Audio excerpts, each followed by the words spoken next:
Bienvenidos al seminario institucional del Instituto de Biología. Para comenzar voy a hacer 3 anuncios. El primero es de seguridad en caso de sismo, incendio o siniestro. La mitad del auditorio evacúa por esa puerta y la otra mitad por esta puerta. Las personas sentadas en los extremos son las encargadas de abrir por completo ambas puertas. El segundo es recordarles apagar sus celulares o ponerlos en modo silencio. Y la última, no introducir alimentos y bebidas, lo que también me lleva a recordarles que si se llevaron alguna taza y han olvidado devolverla, no son souvenir, por favor, las necesitamos. El día de hoy tengo el placer de presentarles al Dr. Francisco Estrada Porrúa, quien es investigador titular de tiempo completo en el Departamento de Ciencias Atmosféricas del Centro de Ciencias de la Atmósfera de la UNAM. Su formación incluye una licenciatura en Economía en la Universidad Iberoamericana, maestría en Administración de Riesgos en el Instituto Tecnológico Autónomo de México y un doctorado en Economía en la Universidad Libre de Ámsterdam. Sus líneas de investigación son, entre otras, escenarios de cambio climático, manejo de incertidumbre, variabilidad climática, uso de modelos climáticos, impactos socioeconómicos del cambio climático, detección y atribución de cambio climático y modelación de escenarios regionales de cambio climático. Cuenta con numerosas publicaciones que incluyen artículos indizados en revistas de circulación internacional, libros, capítulos de libro, imparte las materias de posgrado en Ciencias de la Tierra, del Cambio Climático y Análisis de Datos Atmosféricos. Además, es revisor de revistas de renombre en el área, tales como Environmental Pollution, Nature Climate Change y PLOS ONE. Cabe destacar que como autoridad en el tema, el Dr. Estrada participa en proyectos clave para la estimación de los costos del cambio climático para México, por lo que es un honor tenerle con nosotros el día de hoy. Y sin mayor preámbulo, los dejo con el Dr. Estrada.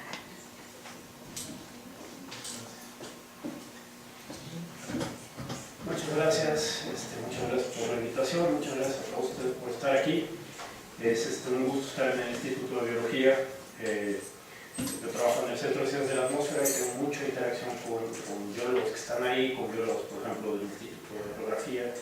Y me encantaría, de hecho, es una provocación para ver si podemos colaborar más, ¿no?, en temas de cambio climático y estimación de los impactos. Bueno, cuando uno propone temas, luego se pone muy ambicioso y habla de todo lo que se le ocurre en el momento que le dicen ¿quieres venir a dar una presentación? Hombre, vale. ¿De qué? De todo, ¿no? Y luego ya se da cuenta que a lo mejor es muy larga, pero bueno, voy a tratar de ser conciso. Cambio climático, entonces eso es importante como tener en cuenta qué tipo de problemas estamos enfrentando para saber cómo abordarlo, ¿no? Y voy a hablar un poco de lo que son tipología de problemas, ¿no? Hay unos problemas que se llaman problemas mansos, ¿no? Como por ejemplo, ustedes tienen un problema con su computadora, pues saben cómo se arregla, ¿no? A lo mejor la llevan con el técnico, no pasa nada, tal vez es a lo mejor un problema de la memoria RAM, o lo que sea, o ustedes puede ser un problema muy complicado, pero sabemos cómo se hace, ¿no? Hay todo un bagaje de conocimiento de cómo abordar este problema. Por ejemplo, ustedes quieren construir un avión para ir de aquí al otro continente, bueno, es un problema muy complicado, pero sabemos cómo se hace, tenemos todo un bagaje. Hay otro tipo de problemas que pueden ser problemas críticos. Imagínense, ustedes van en un avión y algo falla. Bueno, es un problema crítico, o se arregla en ese momento, o bueno, pues ya no nos va a preocupar mucho ese problema. Ese es, al menos de que estén ustedes en una película de Bruce Willis, y entonces es como súper largo y súper complicado. Pero todos estos problemas como que tienen una temporalidad y un espacio, ¿no?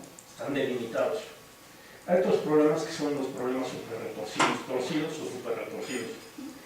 ¿Cuál es la diferencia con estos problemas? Que son una característica del sistema, emergen como una característica del sistema, no son, por ejemplo, en el problema de la computadora, bueno, ustedes pueden agarrar, decir, bueno, voy a analizar si es la memoria RAM, si es el disco duro, o si es lo que sea.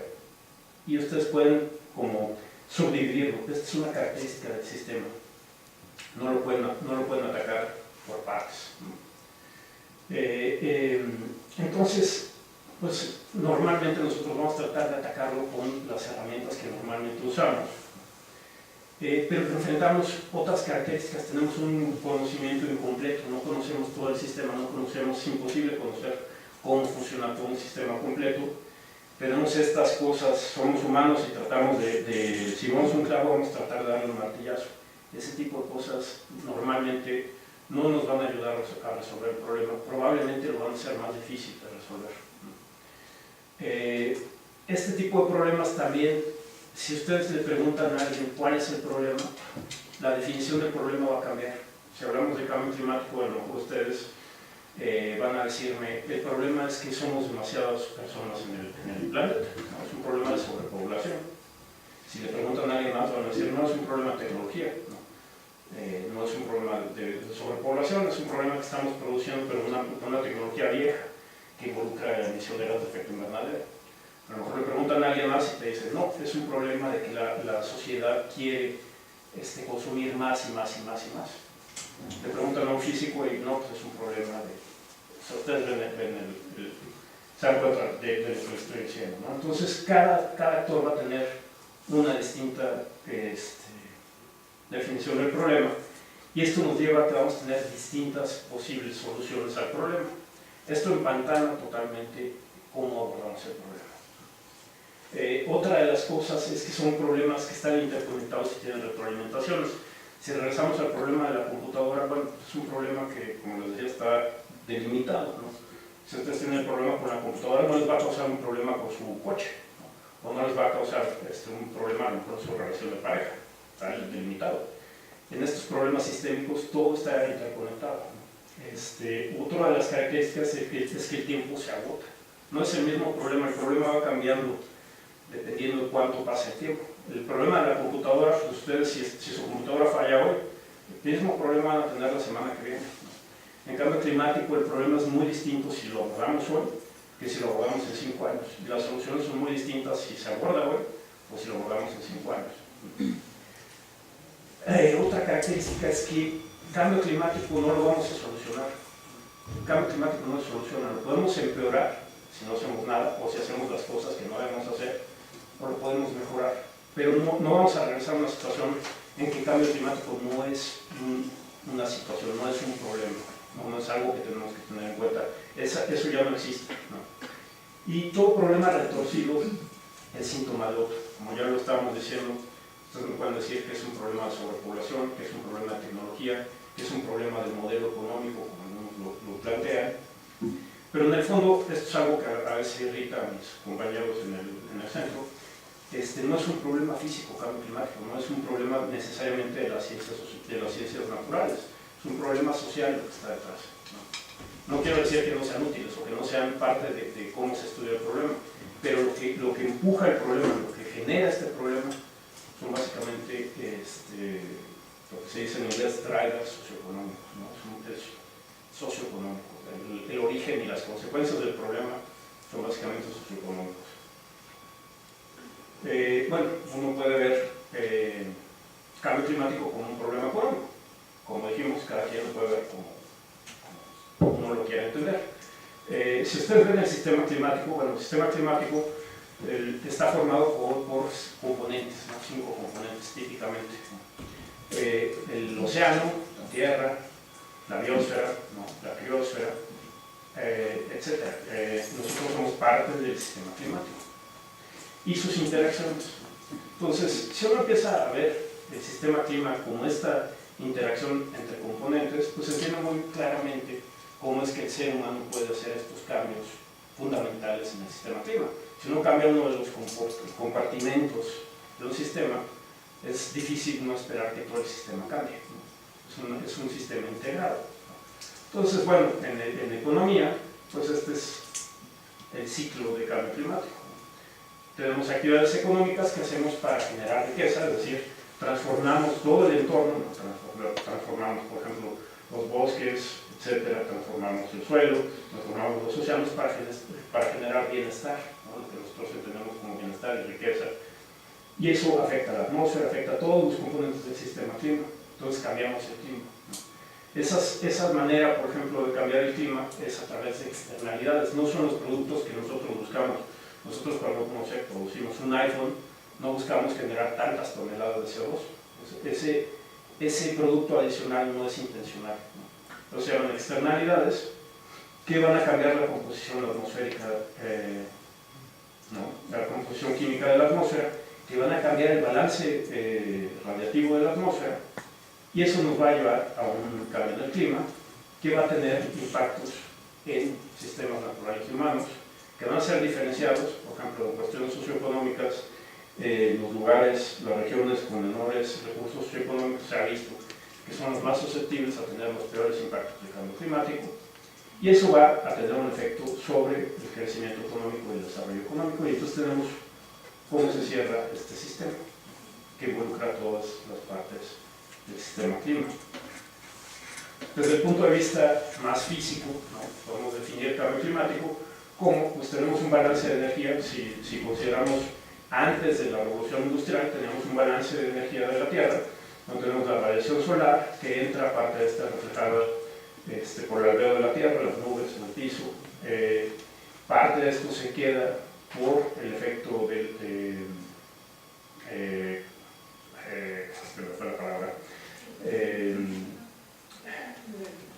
el efecto invernadero natural, gracias, ¿no? Que con los gases de efecto invernadero vamos a ser más poderosos. ¿Por qué? Porque hacemos que la atmósfera sea ópticamente más opaca, y entonces se queda más tiempo la radiación. Entonces ya no tenemos este equilibrio donde la radiación entrante y la radiación saliente son iguales, y tenemos un desbalance en la energía de la Tierra, ¿no?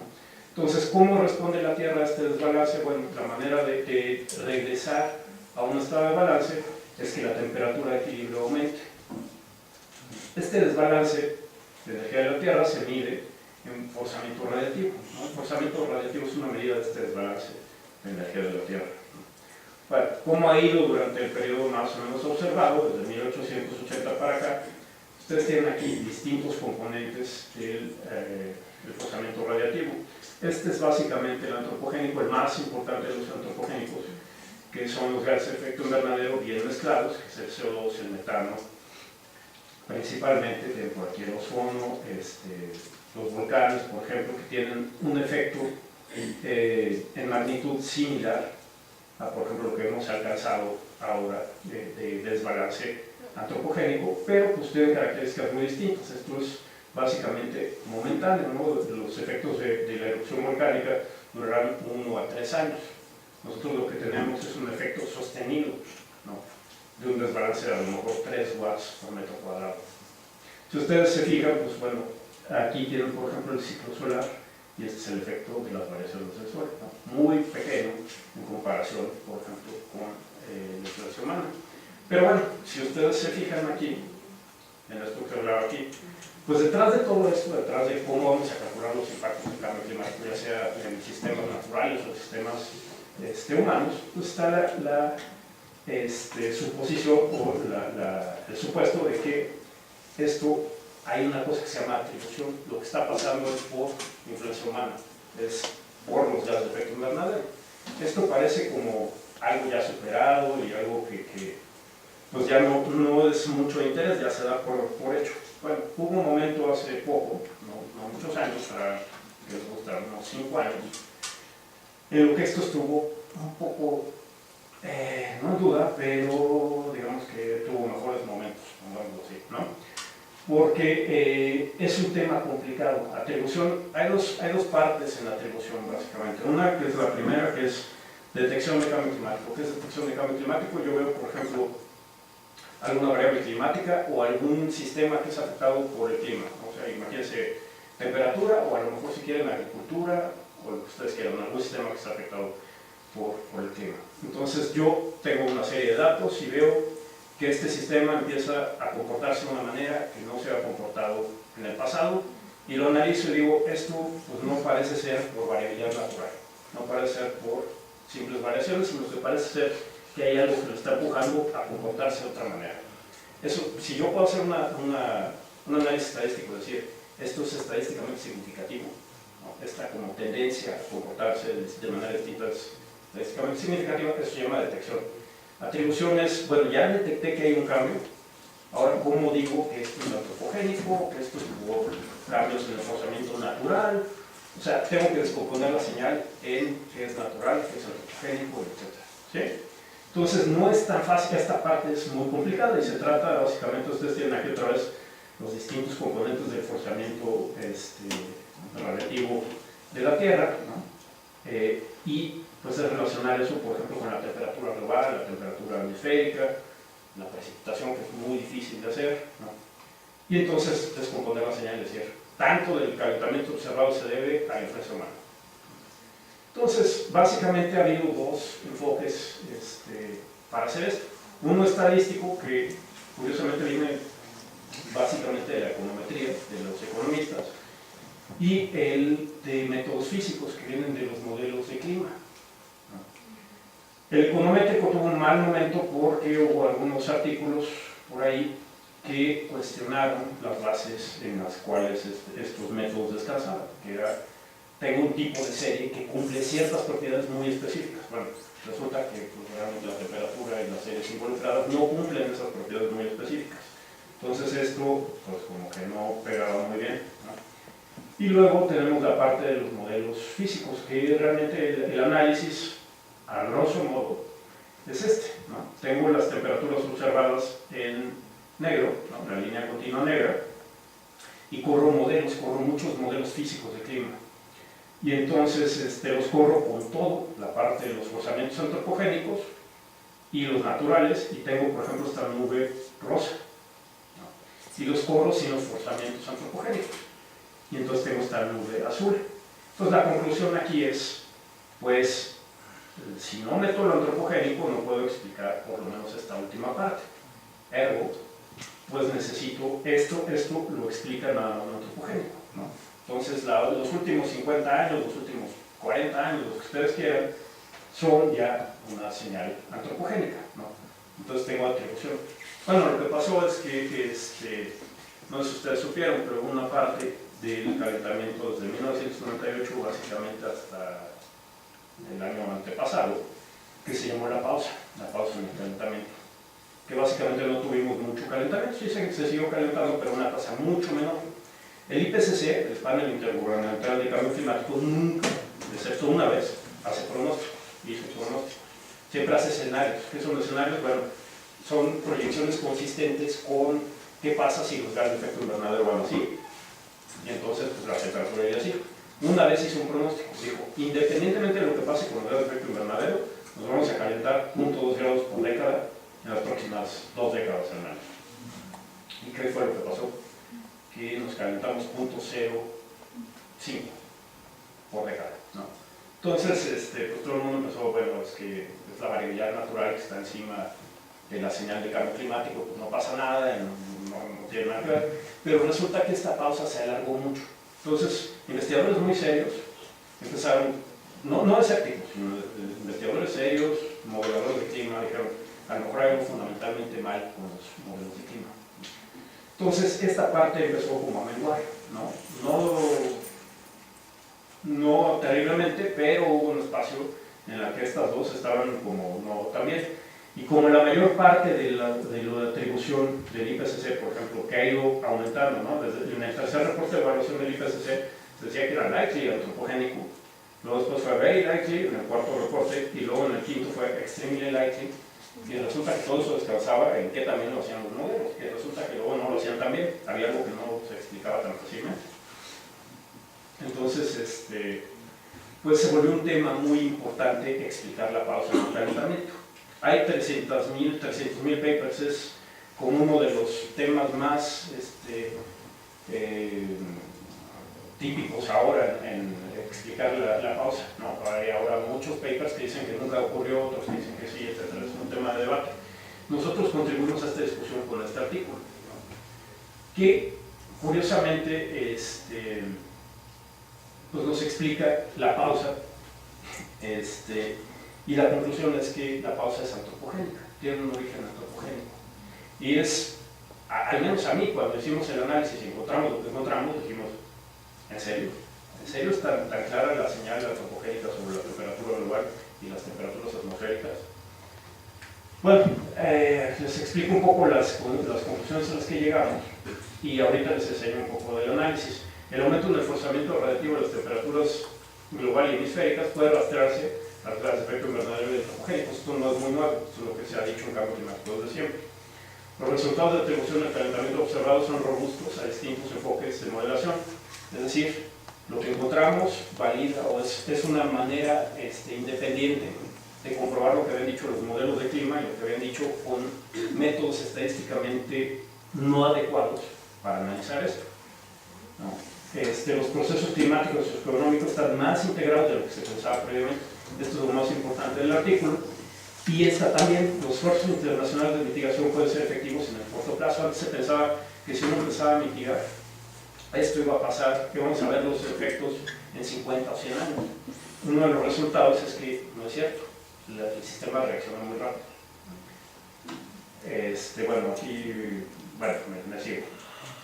¿Cuál es la importancia de las actividades humanas en el calentamiento? Si ustedes ven, esta es la temperatura global, la hemisférica, el hemisferio norte y el hemisferio sur, una vez que se filtra la variabilidad natural para ver más clara la señal de calentamiento, la respuesta al forzamiento radiativo.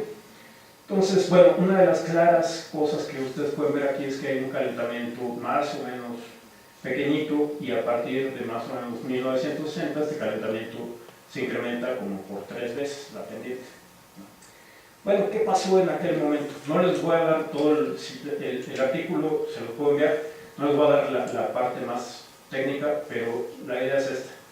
¿Qué pasó alrededor de 1960, donde encontramos un cambio en la pendiente muy importante aquí? Pues es después de la Segunda Guerra Mundial, está el boom socioeconómico que hemos visto desde aquel entonces, crece la población, crece la economía, crecen las emisiones de gases de efecto invernadero, el CO2, que va ligado a la economía directamente, el metano, que va muy ligado, por ejemplo, a que uno consuma más carne, que consuma más alimentos en general. Y, por ejemplo, ustedes tienen aquí las emisiones de CO2 globales. Un poco después de la Segunda Guerra Mundial, pues tienen ustedes más o menos el mismo comportamiento, una tendencia, y luego esta tendencia se incrementa de manera muy importante. Este es el forzamiento radiativo de CO2. Tienen ustedes aquí que va subiendo, tiene un comportamiento extraño, si se fijan aquí, y luego empieza a subir muy rápidamente. La temperatura sigue esto. O sea, la parte más importante en el cambio, en el calentamiento que hemos observado, tiene relación con el proceso socioeconómico que se dio después de la Segunda Guerra Mundial. Después hay una parte que se ha discutido mucho en los artículos de clima. Hay como una pequeña pausa en el calentamiento, ¿no? Es la primera pausa en el calentamiento, que es como a 1940, por ahí, a 1970. Bueno, ¿qué pasó ahí? Esta gráfica es la que les enseñé hace un momento, que les dije que tenía un comportamiento raro por aquí. Este es el forzamiento radiativo de CO2, y se fijan, iba subiendo y de pronto se cae, no solo tiene una pausa, sino que se cae. Bueno, ¿qué es lo que pasó aquí? ¿No? ¿Por qué ese bajón? Bueno, resulta que si ustedes se ponen a ver el Producto Interno Bruto de Europa y de Estados Unidos, que es básicamente el global en aquel entonces, se parece mucho al global, y las emisiones de CO2 globales, si se fijan, esta es la tasa de cambio anual. Hay un comportamiento muy extraño en esta parte. ¿Qué es lo que pasó ahí? Bueno, en un periodo de alrededor de 30 años tiene la Primera Guerra Mundial, la Gran Depresión y la Segunda Guerra Mundial. Entonces tienen tasas de decrecimiento importantes, tanto en la economía como en las emisiones de CO2, que luego se reflejan un poco como una década después en el forzamiento radiativo de CO2. Y esto se refleja, en parte, explica la pausa de 1940 a 1970. Entonces es muy importante, es sorprendente que eventos socioeconómicos realmente de gran magnitud acaben dejando huella en la tendencia de la temperatura global. Eso es, cuando lo encontramos, es como, ¿qué? ¿No? Y resulta que, bueno, no pasó una vez, sino que pasó 2 veces, ¿no? La pausa en el calentamiento que los escépticos estaban usando para decir, cambio climático no existe, por favor no hagan nada, porque lo peor que podemos hacer es bajar las emisiones y darle la torre a la economía. Ya ven, el CO2 sigue aumentando y ya no nos estamos calentando. Pues resulta que uno ve esta pequeña pausa, que no es pausa como aquí, que sí hubo realmente como pausa, sino es una desaceleración. Pues, ¿qué pasó entonces? ¿No? ¿Qué fue lo que ocurrió? Hay 2 razones y las 2 son socioeconómicas, ¿no? Y son fortuitas de alguna manera. La primera es que, por otro problema atmosférico, ¿no? el agujero de la capa de ozono, tuvimos el protocolo de Montreal. Bueno, el protocolo de Montreal fue muy efectivo para limitar las emisiones de los CFCs, esos que usamos para refrigerar y para los aerosoles, todo eso, ¿no? Bueno, ustedes tienen aquí el forzamiento radiativo de los CFCs, el CFC 11 y el 12. Bueno, esta es una cosa que no existía antes de 1950, pues no había, ¿no? Los inventamos después de la Segunda Guerra Mundial, creció el forzamiento hecho en la raya, entra en vigor el protocolo de Montreal, y ¿qué pasa? Se estabiliza, y el otro, de hecho, baja, ¿no? Y tienen un potencial de calentamiento muy grande estas sustancias, ¿no? Ese es por un lado, totalmente antropogénico, totalmente deliberado el que esto haya ocurrido, ¿no? Este bajón. Y este es el metano global, ¿no? Esto es el forzamiento por metano. Entonces tienen venida así, después de la Segunda Guerra Mundial, la gente come más carne, más en general. El metano aumenta muy rápido en esta parte después de la Segunda Guerra Mundial, y aquí tenemos que la pendiente se vuelve más plana. ¿Qué pasó entonces? ¿Qué pasó ahí? Resulta que en Asia cambia la manera de producir arroz, se vuelven más eficientes en el uso de agua y cambian los fertilizantes. Entonces parece ser que le dan en la torre a una bacteria que produce el metano, ¿no? Y eso fue lo que ocurrió, ¿no? No se entiende del todo bien, pero eso parece ser que fue lo que ocurrió. Entonces esto es lo que explica la pausa. Obviamente cuando digo es lo que explica, no es la única explicación, no es el único factor, pero sí contribuye, ¿no? Entonces, si se fijan, esto hasta da susto, porque es qué tanto el ser humano puede influir y qué tan rápido puede influir en una cosa tan grande como es la temperatura global, ¿no? Entonces, de este lado tienen ustedes, bueno, lo explico en la siguiente gráfica. Esto es el forzamiento radiativo total, ¿no? Esto es cómo venía después de la Segunda Guerra Mundial, aumentar muchísimo, como ya dijimos, y este es cómo ocurrió el azul. Este es qué pasa si le regreso, si no hubiera ocurrido el protocolo de Montreal y si no hubiera yo cambiado mis prácticas agrícolas en Asia. Y esto es además si le regreso el forzamiento por aerosoles atmosféricos en Asia. O sea, Asia tiene un desarrollo económico muy importante, se industrializa, se emite un chorro de aerosoles, reflejan, tengo menos forzamiento, menos radiación que el traje. Entonces, si se fijan, nada más lo de la parte agrícola y la parte del protocolo de Montreal me explica 0.25 watts por metro cuadrado. Esa es la amplitud total, es similar a la amplitud total del ciclo solar, de un mínimo a un máximo, ¿no? Es como el 15% del aumento total del forzamiento radiativo total en el periodo que estamos viendo, y eso me hubiera dado como un 1 grados centígrados más en la temperatura global en el 2010. Es un montón, ¿no? Si yo le regreso los aerosoles estos producidos por la industrialización de Asia, hubiera sido 0.34 watts por metro cuadrado. Es un montón. Entonces, la cosa que ya no les gustó a los escépticos es que paradójicamente pues, la pausa es por actividades humanas, no es porque no haya una influencia antropogénica, sino que esa influencia antropogénica es mucho más grande de lo que se pensaba. La parte de la economía, los procesos económicos están mucho más ligados al clima de lo que pensábamos, ¿no? Pensábamos que era como la tendencia mineral y esto. Bueno, pues esto da evidencias de que eso sí ocurre y ocurre más rápido. Muy rápido. ¿Por qué ocurre esto? Si uno piensa en el clima como un modelo de dos partes, de dos cajas, la parte de la atmósfera reacciona muy rápido a cambios en el forzamiento. La otra parte, que tiene que ver con el océano profundo, ese se tarda muchísimo tiempo, cientos de años en reaccionar. Pero básicamente lo que nosotros, cuando ustedes ven la gráfica de la temperatura global de los últimos 100 años y esto, lo que ustedes están viendo es la reacción esta rápida, que es el transiente, la respuesta transiente del clima. No están viendo esto todavía no lo vemos, o vemos muy poquito, ¿no? Entonces, de hecho, ahora que está viendo cómo le hacemos para bajar la tasa de calentamiento lo más pronto posible para llegar a las metas del Acuerdo de París, de este tipo de cosas, pues están haciendo algo muy parecido a lo que era el protocolo de Montreal y estas cosas. Vamos a tratar de bajarle a lo que ahora le llaman los contaminantes climáticos de vida corta, por ejemplo, este tipo de gases, el metano, etcétera, etcétera. ¿Para qué? Para ahorrarnos un calentamiento en el corto plazo.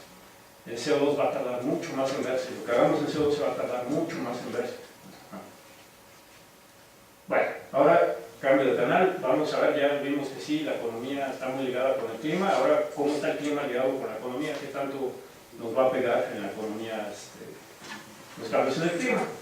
Ustedes tienen aquí, por ejemplo, las proyecciones del IPCC para el 2100 y si se quieren ir hasta el 2300 o 2200, pues esto es cómo cambiaría. Pero quédense, por ejemplo, con al 2100, ¿no?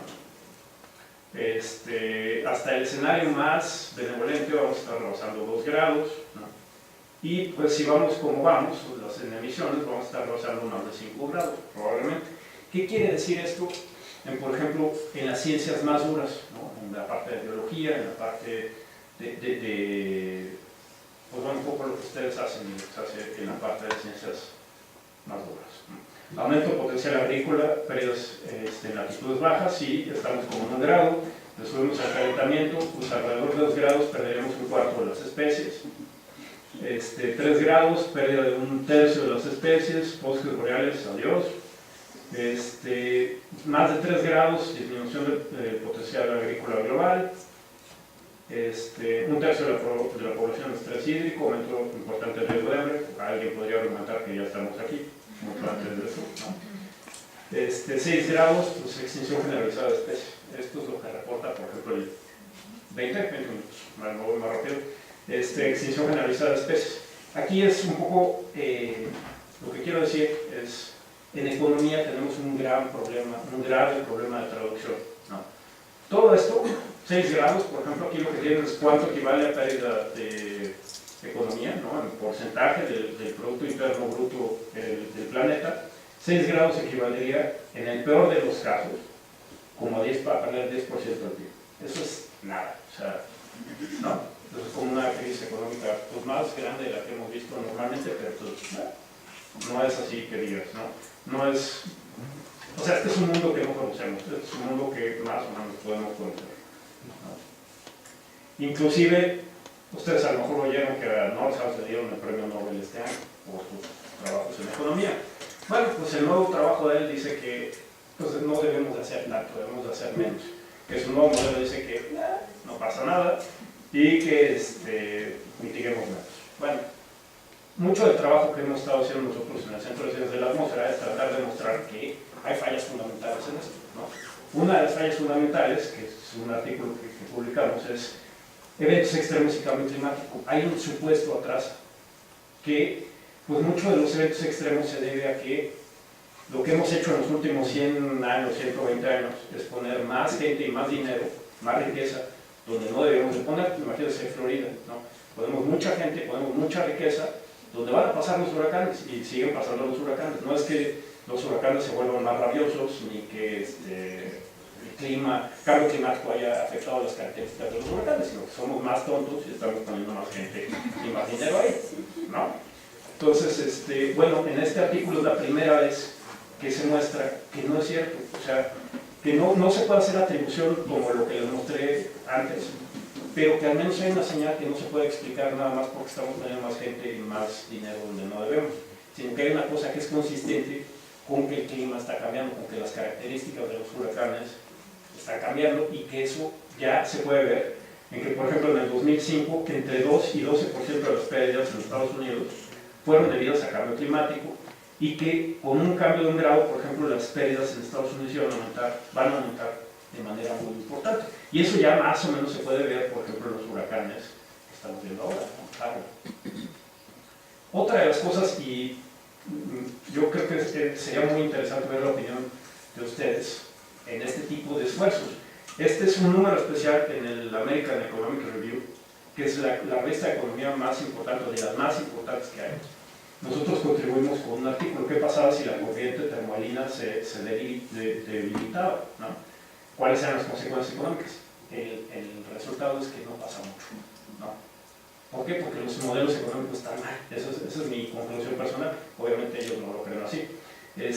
Pero si ustedes lo ven, yo creo que sería muy interesante porque va desde qué pasa si tenemos cambios de más de 12 o 14 grados en la temperatura global y entonces todas las especies se mueven y todos, por ejemplo, ya no existen los bosques de tundra, pero se mueven los bosques que tenemos ahora en las regiones tropicales, se mueven para latitudes más altas. pero lo que les preocupa a los economistas es que la zona de desiertos no se extiende, que la zona de desiertos para ellos es como la muerte, porque ahí no puedes tener actividad económica. Entonces, no pasa nada. Otro artículo es, ¿qué pasa si por la acidificación del océano perdemos todos los peces en el mar? No pasa nada, porque podemos hacer pesquerías aquí como en granja y no pasa nada, y etcétera, etcétera, no pasa nada, ¿no? Entonces, hay muchas cosas. Otro de los problemas que los economistas no vemos es las sinergias con otros problemas ambientales, ¿no? Que es muy importante. Lo que les decía al principio es un problema súper retorcido y emerge como una propiedad del sistema, ¿no? Entonces hay que verlo como sistema. Eso está muy lejos en la economía, ¿no? Entonces no vemos la pobreza, no vemos otras cosas como problemas de pérdida de biodiversidad, la seguridad alimentaria, agua, etc., ¿no? Uno de los problemas que nosotros nos hemos enfocado es qué pasa en las zonas urbanas, que son muy importantes porque producen el 80% del PIB global, por ejemplo, y acumulan a más del 50% de la población, y esto va a ir aumentando con el tiempo, ¿no? Entonces lo que pasa ahí es muy importante a nivel país, región y planeta, ¿no? En este artículo abordamos esto también por primera vez, y resulta que si uno toma en cuenta lo que pasa en las ciudades, ya déjense lo que pasa nada más en las ciudades, a nivel planeta los costos de cambio climático se multiplican por 2 o por 3, ¿no? No solo eso. Bueno, ¿por qué pasa eso? Porque tenemos, por ejemplo, el efecto de la isla de calor. Vamos a tener cambio climático local por el efecto de la isla de calor y cambio climático global que se une en las ciudades. Entonces, es como si uno le doy la cabeza y además le da un puntapié, pues así de la patada, ¿no? Y otra cosa es que tenemos instrumentos para atacar el problema a nivel ciudad. Podemos poner techos blancos, techos verdes, pavimento reflejante, que es muy fácil, muy barato, y podemos reducir de manera importante los impactos del cambio climático con eso. Esto es para lo que quería llegar, espero que me dé tiempo. Esta es la manera de ver cómo hay unas cosas que se llaman modelos de evaluación integrada que tratan de ver el sistema como completo, ¿no? Por ejemplo, ven el desarrollo económico, los gases de efecto invernadero, cómo cambian las concentraciones atmosféricas, cómo cambia el clima y cómo le pega a uno los impactos. Lo que le falta ahí es que todo es en términos económicos, ¿no? Y si uno quiere ponerle, por ejemplo, cuánto cuesta que la ballena azul desaparezca, pues ni siquiera éticamente eso es aceptable, ¿no? Entonces, lo que queremos hacer nosotros es meterle medidas de riesgo, que esas cosas que uno no le puede poner precio, por lo menos se la pueda poner al tomador de decisión, mira, existe el riesgo de que esto ocurra, ¿no? Y también involucrar al tomador de decisiones en eso. Entonces, bueno, estas cosas, por ejemplo, tenemos escenarios económicos un montón, que si ustedes, por ejemplo, necesitan para alguna cosa de distribución de especies, ver cómo va a cambiar a lo mejor la población y esto, están disponibles, ¿no? Tenemos 41 modelos de circulación general, los simulamos, tenemos escenarios probabilísticos, tratamos de ver cómo combinar esto, porque es un problema, ¿no? A lo mejor ustedes se han enfrentado al problema de qué modelo uso, ¿no? Me dice que la precipitación va a reducirse 50 y el otro que va a aumentar 40, ¿qué hago? ¿No? Bueno, pues esta es una respuesta a eso. Bueno, esto me lo voy a saltar un poco, pero esta es una parte importante, ¿no? Pasar a probabilidades umbrales, fechas críticas, algo que diga más que 10 o 300 pesos, o que son entre 2 y 5 grados, bueno, que eso que quiere decir. Bueno, esto es más o menos cómo están los escenarios socioeconómicos, tenemos un montón, están disponibles, me voy a esta parte. El módulo climático, lo que ustedes quieran para los estudios que quieran de escenarios de cambio climático, los tenemos disponibles, por ejemplo, en formato probabilístico, lo que ustedes están viendo aquí, cuál es la probabilidad de exceder 4 grados centígrados en la temperatura. ¿Por qué 4 grados centígrados? Si ustedes saben, por ejemplo, el reporte del IPCC, lo que dicen es que básicamente cualquier cosa que esté en ese punto, por ejemplo, cualquier ecosistema, es muy difícil que se vaya a adaptar a más de 4 grados centígrados. Esa cosa no se va a adaptar, ¿no? Básicamente. Me voy a saltar esto, pero en el modelo, en el módulo económico del ClimRisk tenemos un chorro de funciones de impacto que traducen cambios en la temperatura a cuánto se perdería en dinero, ¿no? Incluyendo una cosa que se llama persistencia, que es que si algo pasa hoy, mañana todavía hay ciertos impactos, no es que desaparezcan. Otra que es la parte urbana, ¿no? Y estos son los sectores que están involucrados en estos cálculos. Y por ejemplo, ustedes aquí ven los impactos económicos para cada punto de la malla de 2010 al 2100 para el escenario de RCP 8.5. Si se fijan, hay como unas pecas que son las ciudades, ¿no? Ahí es donde se van a sentir primero los impactos del cambio climático. Entonces, bueno, no voy a dejar correr el video completo, pero se dan una idea del asunto. Y este es a lo que queremos llegar, y esta es una invitación. Por ejemplo, lo que queremos hacer es extender esto a índices multivariados de riesgo. Por ejemplo, aquí ustedes lo que van a ver es dónde se cumplen las condiciones de que tengas un calentamiento mayor a 4 grados, que la precipitación disminuya al menos 10%, que tengas pérdidas de al menos 5% del PIB en ese punto de malla y pérdidas de al menos $1.000 millones en ese punto. Queremos agregarle, por ejemplo, cuál es la probabilidad de que pierdas, no sé, 30% en maíz, 40% en trigo, que malaria esté presente, que la distribución de tal especie cambie, etcétera, etcétera, ¿no? Y es una invitación a la colaboración. Donde ustedes ven amarillito es que es muy alto riesgo. Y se fijaron, hay unas partes donde estamos nosotros, donde está el Mediterráneo, que son particularmente sensibles a este tipo de riesgo. Bueno, esta es parte de la invitación. Ahora lo que estamos desarrollando, por ejemplo, es el Clean Risk agrícola. Lo que ustedes ven aquí es cambios de rendimientos potenciales de maíz y la probabilidad de que se reduzca, por ejemplo, en un cuarto, 25%, en los rendimientos, ¿no? La probabilidad en amarillo es que es seguro, ¿no? Y azul es que no, ¿no? ¿Okay? Y esto, ¿cuánto tiempo queda? Más o menos. Vamos a ver. 5 minutos, bueno, a ver muy rápido. Esto es lo que hicimos para la sexta Comunicación Nacional de Cambio Climático de México, ¿no? Entonces, lo que ellos querían saber es qué le pasa a México, ¿no? Entonces usamos el modelo Clean Risk para verlos, y entre otras cosas, los impactos del cambio climático. Bajo un escenario de acción, los retos del cambio climático para México serían enormes. Los costos acumulados durante este siglo serían comparables a perder entre medio Producto Interno Bruto hasta 2 veces el PIB actual. O sea, es perder 2 años de crecimiento económico de México, sin tomar en cuenta otros riesgos que no estamos cuantificando en dinero, pero que sí estamos reportando, ¿no? La segunda parte del siglo, la mayor parte de México tendría pérdidas anuales iguales o mayores al 5% del PIB. Si ustedes ven esta gráfica, este color bar son fechas, o sea, ¿cuándo voy a rebasar pérdidas de 5%? Ustedes se fijan, la mayor parte del norte del país estaría rebasando pérdidas del 5%, que es como una buena crisis económica, nada más que sería cada año, a partir del 2070. Se fijan, alrededor de la Ciudad de México eso ocurre, pues básicamente ya, esta década o la que viene, ¿no? Aumentos mayores a 4 grados centígrados de la temperatura anual podrían alcanzarse durante la década del 2070, eso está en otra gráfica, y los ecosistemas difícilmente podrían adaptarse a ese tipo de cambio. Bueno, es una probabilidad conjunta de rebasar 4 grados y que además se reduzca la precipitación en 10%. Se fijan, otra vez, estamos en una zona que es particularmente riesgosa, pongámoslo así. La confluencia de riesgos y la alta exposición hacen que algunas regiones sean particularmente sensibles al cambio climático. Eso es particularmente cierto para las regiones urbanas, ¿no? Si ustedes se fijan aquí, es en qué fechas se perdería al menos $1.000 millones. Y se fijan, es básicamente en esta década y la que sigue. Por ejemplo, Ciudad de México, Guadalajara y Monterrey tendrían pérdidas por cambio climático que rebasarían los $1.000 millones a partir de la década del 2020. Si uno toma en cuenta las pérdidas en las ciudades, lo que les dije de medio PIB y 2 PIB ya no es cierto.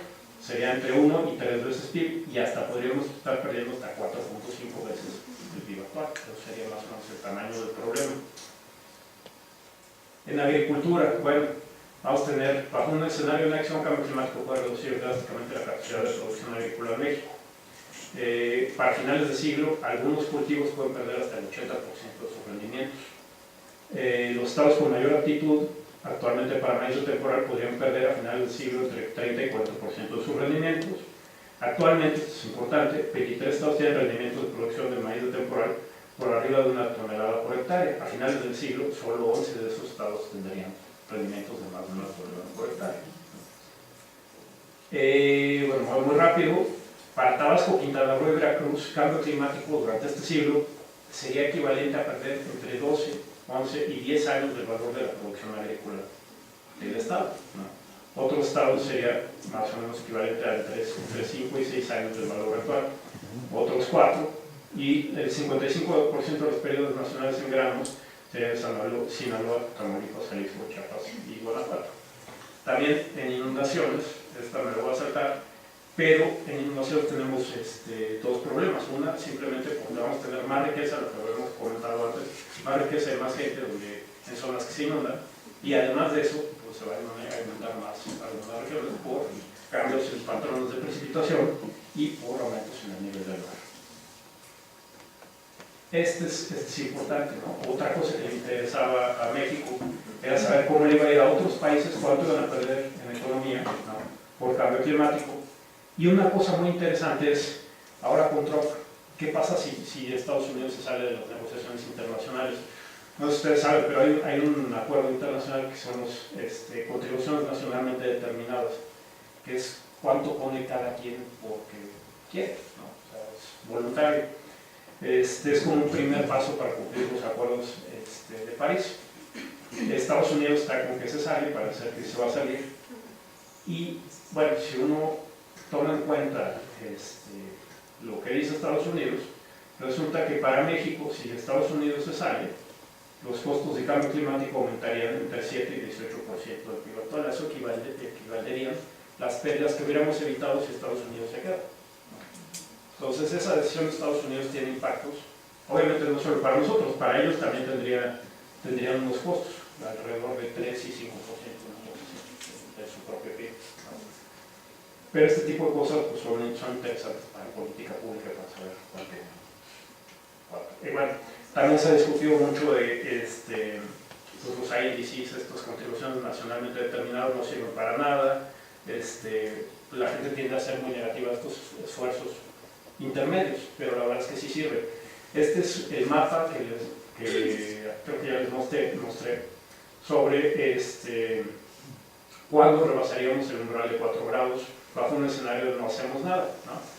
Ya les había dicho que para la mayor parte de México estaríamos rebasando 4 grados alrededor de 2070, ¿no? La década del 70, otras partes como 2080 y otras al finales de siglo, ¿no? Como les comenté, bueno, esto tiene implicaciones para los ecosistemas que estén abajo, ¿no? Difícilmente se van a adaptar. ¿Qué pasa con el escenario de los INDCs si se cumpliera? Pues lo que pasa es que podemos empujar 20 o 30 años al futuro, rebasar ese umbral, ¿no? Entonces sí sirven para mucho, ¿no? Y si es como un primer paso para los acuerdos de París, ¿qué pasaría si se cumplen los acuerdos de París? Pues nos olvidamos de eso. Tenemos otros problemas, ¿no? Porque esto no viene solito, ¿no? No es que nada más les pasa allá arriba y no pasa nada, ¿no? Pero pues realmente sí funciona, ¿no? Y pues yo les agradecería si tienen alguna pregunta.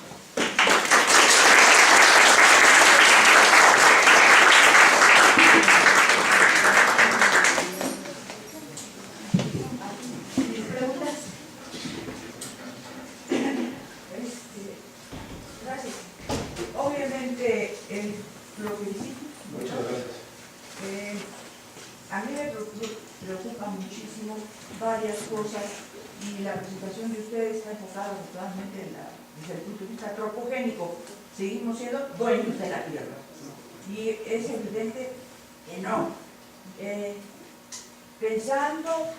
Tengo obviamente muchas preguntas y no voy a usar, quizás a lo mejor acudo a usted. Es una condición específica que aparte de la agricultura hay otros recursos que pues obviamente como el 70% se lo lleva a la agricultura, por eso sobre de esa y eso específicamente relacionado con el hombre.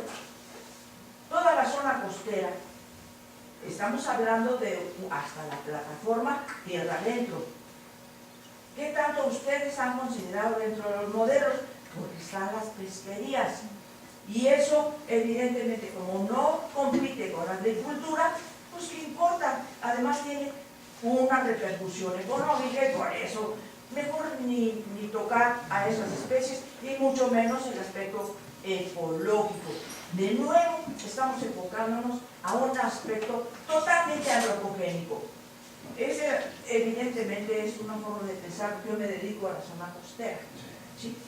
Habló usted de la participación del cambio climático en lo que pudiera ser la capa profunda de los océanos y que eso tiene una repercusión insignificante, por decirlo. Pero en particular, dado que usted pasó unas transparencias en donde está explicado la dinámica de circulación, ¿sí? Y entonces quien participa más es de la termoclina para arriba, ¿sí? ¿Usted considera entonces que la termoclina va a modificarse? Porque usted habló, de nuevo, insisto, un aspecto antropogénico, pero de todos modos, todo lo que está asociado al hombre, pues tenemos que echarle un ojo a él. Pero, ¿qué pasa con la modificación de la termoclina?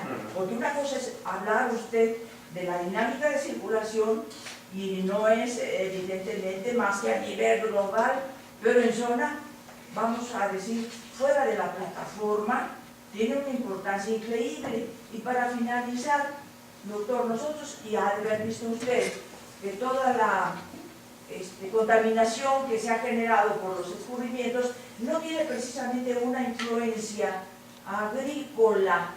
Esos escurrimientos tienen una implicación enorme en las pesquerías. Usted lo dijo y está entendido. Todo está relacionado, no lo podemos echarle la culpa a nadie, sino precisamente a las interrelaciones, pero provenientes de las actividades antropogénicas. ¿Qué tanto usted ha incidido en lo que sucede específicamente en el valor del recurso pesquero? Porque ahora se ha cambiado, ya no, está yendo, pero muy mal, a los pescadores en zona costera, porque ya les cambiaron, tiene mucho más importancia el turismo, y entonces es una situación en verdad increíble, tan compleja, pero usted la presentó a nivel global, pero a nivel local, igual que las islas de calor, ¿usted considera que realmente tiene importancia esa zona costera? Es decir, tiene una influencia, o es influenciada la zona costera por ese cambio climático, quien sea el que vaya a, sea de origen antropogénico, sea cíclico, X cada tiempo. ¿Qué pasa con esa zona costera? Si es el almacén de toda la vida marina, terrestre, y usted habla de las selvas, ¿por qué no habla de las zonas costeras? Muy bien, le agradezco mucho sus preguntas. Bueno, la primera es muy fácil. ¿Qué tanto incidió en eso? Cero. ¿Por qué? Porque, bueno, del estudio que le comentaba, no lo realicé yo, lo realizaron investigadores en Estados Unidos a nivel global. No sé qué hicieron en esa metodología. Una vez más, esto es una provocación, una invitación a todos ustedes que trabajan cosas que yo no trabajo. Vamos a unirnos y vamos a tratar de integrar estas cosas en un modelo, en una cosa que pueda tejer todo esto junto, ¿no? Y tratar de ir a esta cosa más integrada, más sistémica. En cuanto a la parte del océano, hay una cosa que sí me gustaría aclarar. Yo a lo mejor me expresé mal. La parte del océano es fundamental. El océano profundo en cuestiones de cambio climático es fundamental. Lo que yo me refiero es que lo que hemos visto hasta ahora es básicamente la respuesta de la parte superficial del océano y de la atmósfera. Todavía nos falta la respuesta del océano profundo. Eso tiene que ver con la sensibilidad del clima. A lo mejor lo que hemos visto es 0.8 o 1 grado de calentamiento. Ese no es el calentamiento de largo plazo que vamos a ver. El calentamiento de largo plazo que vamos a ver es mucho mayor y eso tiene que ver con la respuesta de los océanos, ¿no? La otra parte que creo que está relacionada con su pregunta es esta de la circulación termalina. Cabe mencionarse que los modelos de clima todavía están muy en pañales en este tipo de problemas. De hecho, le comento, usamos las simulaciones más avanzadas disponibles para hacer este artículo. ¿Y saben cómo funciona? nos aparece como la estrella de la muerte de Star Wars aquí arriba y le empieza a echar agua dulce, ¿no? Y montones de agua dulce ahí sobre Groenlandia, ¿no?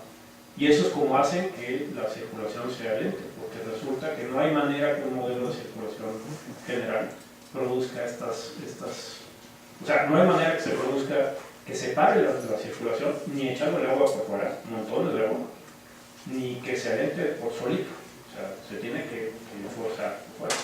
Entonces, todas las preguntas que usted me hace sobre la termalina y esto, y más sobre cuestiones oceánicas, primero no es mi tema, y segunda, pues hay muchas cosas que no están todavía muy bien modeladas en eso.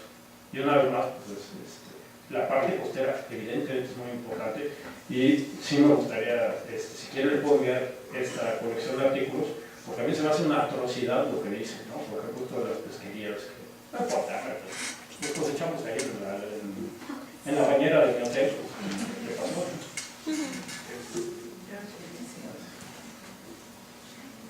Muchas gracias por su presentación. Yo, una pregunta más rápida. ¿Han hecho modelaje con los cambios que vamos a tener o los cambios propuestos que va a haber con el Tren Maya y el nuevo aeropuerto? No, todas estas cosas son simulaciones muy idealizadas, como nos enfocamos más en el largo plazo, cuestiones más así pequeñitas y muy geográficamente localizadas no entran. Ahora estamos tratando de incluir este tipo de cosas.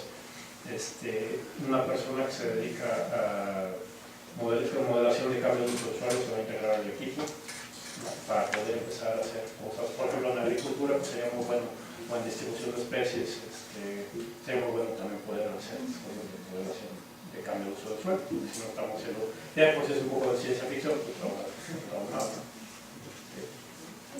Muchas gracias por la plática, muy interesante. Y me queda la duda de si en los modelos que están tratando de hacer en términos de agro siguen así las tendencias de uso actual, o si están considerando que, por ejemplo, el fósforo que había disponible, el fósforo mineral, actualmente creo que ya consumimos el 87% y queda mucho menos, ¿no? Y así cada uno de los componentes que se utilizan en la agricultura están cada vez menos disponibles.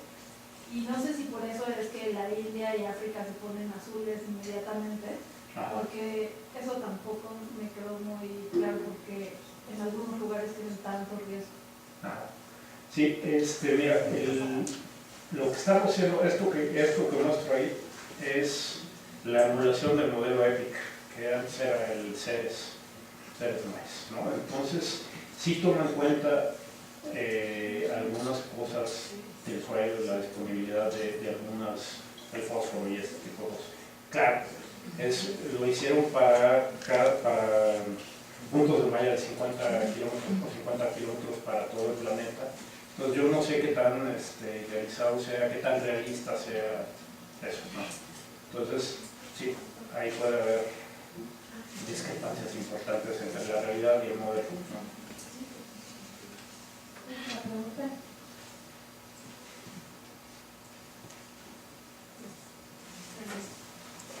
Recientemente escuché otras posturas diferentes, quería saber qué pensabas acerca del reporte Workman, no sé cómo se llama, pero después de algo que dijo que los análisis que hicieron con los ice caps en Antártida y vieron que cuando subía siempre fue el argumento, cuando sube el CO2 sube la temperatura, y después se fijaron que en realidad primero sube la temperatura y 800 años después el CO2, que funciona como un catalizador que sí agrava todos los otros efectos. Entonces, que en realidad el CO2 no es el principal factor que haga ese efecto.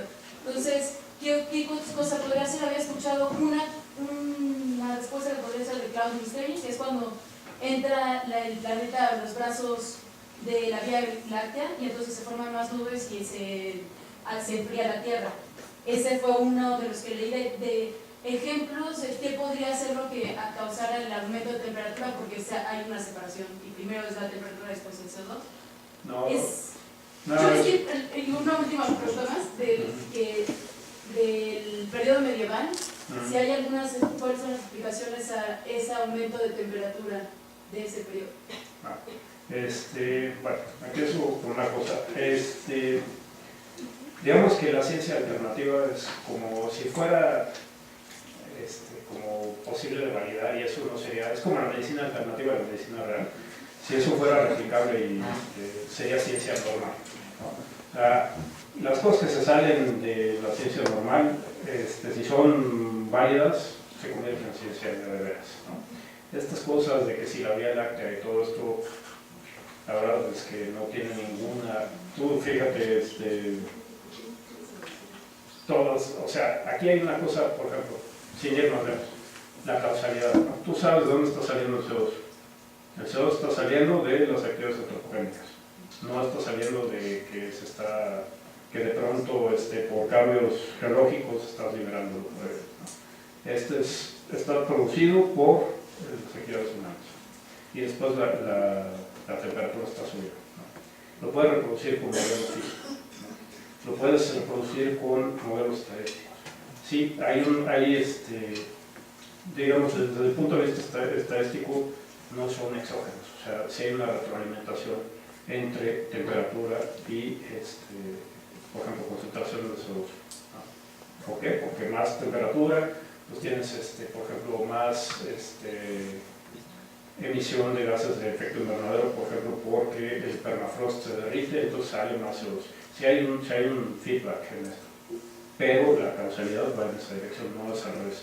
En otros tiempos geológicos, con otros forzantes, con otro tipo de entonces sí, pero aquí está muy claro, o sea, no hay, y tengo explicaciones sobre que si las nubes de los brazos de Andrómeda, o sea, pues la verdad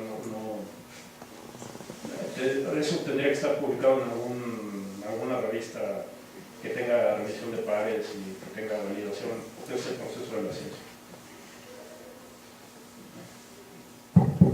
Bueno, pues agradecemos muchísimo, la charla estuvo muy interesante. Si tienen más preguntas, los invitamos a que nos acompañen. Hay café y galletas de este lado.